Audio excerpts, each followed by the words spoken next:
بسم اللہ الرحمن الرحیم۔ السلام علیکم ورحمۃ اللہ وبرکاتہ۔ عورتوں کی طبیعت کیسے ہوتی ہے؟ پیارے نبی کریم صلی اللہ علیہ وآلہ وسلم کا حیران کرنے والا جواب۔ حدیث نبوی صلی اللہ علیہ وآلہ وسلم ہے، ارشاد باری تعالی ہے، فرمایا کہ خاوند کو چاہیے کہ بیوی کے ساتھ درگزر کا معاملہ کرے۔ فرمایا کہ عورتیں اگر ناقص العقل ہوتی ہیں تو تم کامل العقل ہو، تم ان کے ساتھ درگزر کا معاملہ کر لیا کرو۔ نبی اکرم صلی اللہ علیہ وآلہ وسلم نے ارشاد فرمایا، عورتوں کا کوئی حال نہیں، ان کے بغیر صبر بھی نہیں ہوتا۔ جو نرم ہوتا ہے یہ اس پر غالب آ جاتی ہیں، جو سخت طبیعت کا ہوتا ہے وہ ان کے اوپر غالب آ جاتا ہے۔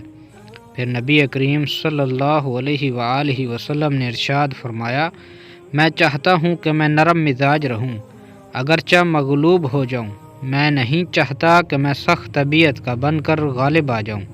سبحان اللہ، اللہ کے محبوب صلی اللہ علیہ وآلہ وسلم نے کتنی پیاری بات بتائی ہے کہ گھر کے اندر بندے کو کتنا رحیم و کریم ہونا چاہیے۔